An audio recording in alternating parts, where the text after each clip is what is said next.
fameux soir où les gens s'amusent et se déguisent, les âmes finissent morcelées, scellées lorsque l'enfance se brise. Horreur, mystère, un vent glacial fait trembler jusqu'en Antarctique. Légendes urbaines, creepypasta, c'est l'heure du récit fantastique.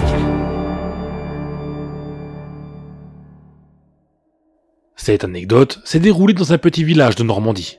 Comme le village en question est relativement proche des plages du débarquement, j'appellerai pour le reste de mon témoignage ce village Omaha. Je ne révélerai pas d'informations personnelles dans les paragraphes qui suivront.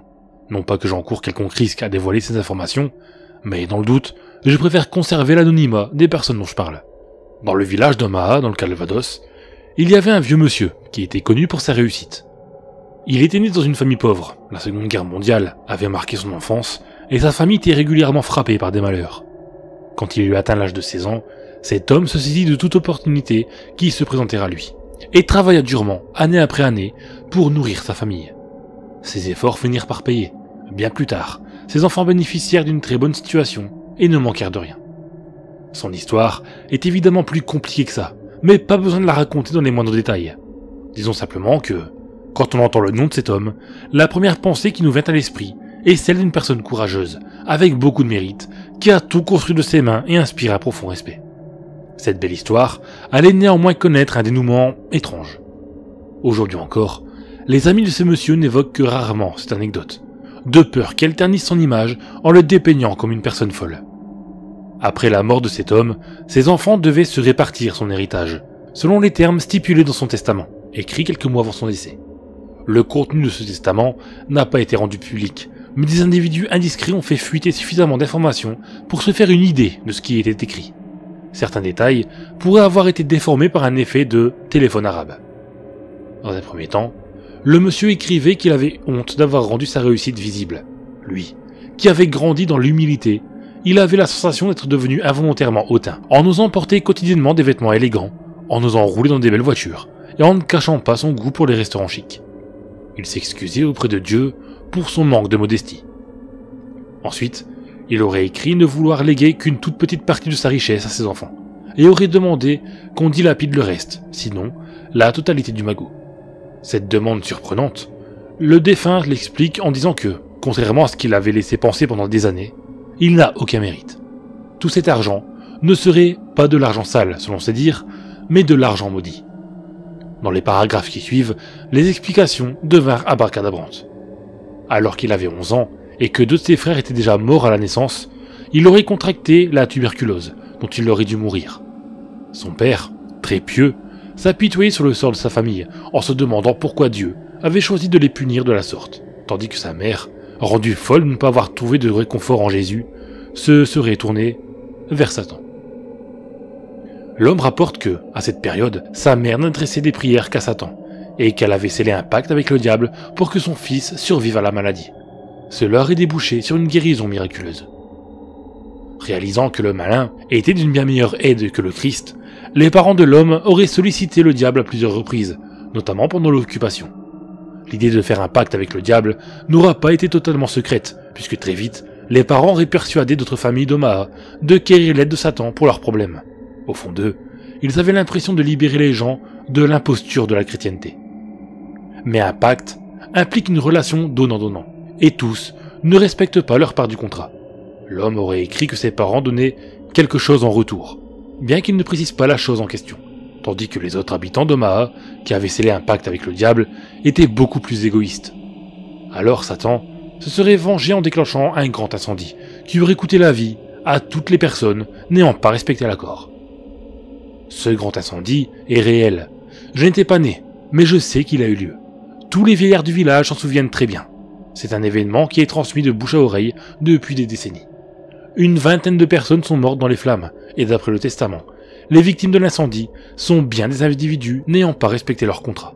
Tenté par ce qu'un pacte avec le diable peut apporter, l'homme, qui avait longuement regardé ses parents faire, aurait à son tour prié Satan, quelques années plus tard, pour lui demander une vie pleine de réussite et une chance perpétuelle dans les affaires. Et Satan se serait exécuté en donnant à l'homme de nombreuses opportunités dont il était toujours le premier à profiter. En échange, l'homme brûlait une partie de ses richesses comme pour les offrir au diable par le biais du feu. Ce serait très vite devenu une habitude.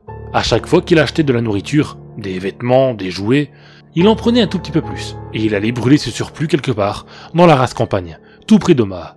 C'était sa façon de remercier son partenaire et de remplir sa part du contrat. D'après ce que l'homme aurait écrit, il pensait parfois que tout ceci n'était qu'une coïncidence, et que sa réussite n'était en rien imputable à Satan. Il aurait essayé à plusieurs reprises de briser le pacte en n'offrant rien en retour, mais des malheurs inattendus lui tombèrent dessus, lui faisant comprendre qu'il devait respecter le pacte coûte que coûte. Mais l'homme aurait progressivement réalisé que, ce faisant, il en devenait prisonnier, tandis que ses richesses s'accumulaient et qu'il devenait au fil des années un père de famille comblé avec une situation confortable. Il sentait qu'elle était précaire. Ce que l'homme allait brûler dans la rase campagne, ce n'était pas ce que désirait Satan. Le malin voulait probablement l'âme de ce monsieur, et ses offrandes matérielles n'étaient qu'un acompte qui ne le satisfaisait que temporairement. C'est du moins ce que l'homme comprit, car d'après le contenu supposé de son testament, le diable ne s'est jamais manifesté physiquement devant lui. Espérant que Satan le lâcherait si les cadeaux avaient une valeur humaine, l'homme commença à repousser les limites du raisonnable. Il aurait forcé sa femme à avorter, pour sacrifier l'âme du fœtus. Il aurait provoqué un accident de voiture, qu'il aurait réussi à faire passer pour un acte involontaire, en tentant en vain de causer des morts dont Satan pourrait prendre l'âme. Rien n'y fit.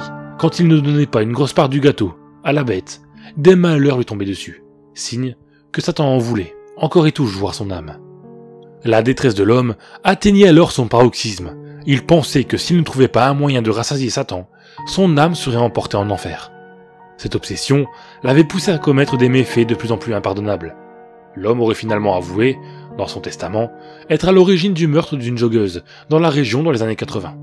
Il espérait, en tuant cette femme, qu'il ne connaissait même pas et qu'il avait quasiment choisi au hasard, que Satan serait satisfait et qu'il le laisserait tranquille. Cette affaire de meurtre est réelle, mais jusqu'à présent, elle restait non élucidée, et on aurait été très très loin de s'imaginer que cet homme-là puisse être l'auteur d'un crime aussi sordide. À partir de ce moment, personne ne sait si ce passage du testament devait être pris au sérieux ou si l'homme avait perdu la boule. Réalisant à quel point il était devenu un monstre, le monsieur aurait alors fait machine arrière et serait devenu un fervent chrétien, cherchant à tout prix à se libérer de l'emprise du diable et à obtenir sa rédemption.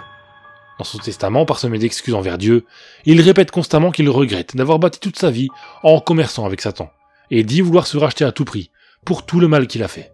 Il aurait ordonné à ses descendants de détruire tous ses biens, ce qui ne fut pas fait. Les 10 descendants ne prenaient pas le testament de leur père au sérieux. Évidemment, on est en droit de remettre en question la véracité de ces anecdotes rapportées par le défunt, car personne n'avait entendu pareille histoire avant la lecture du testament.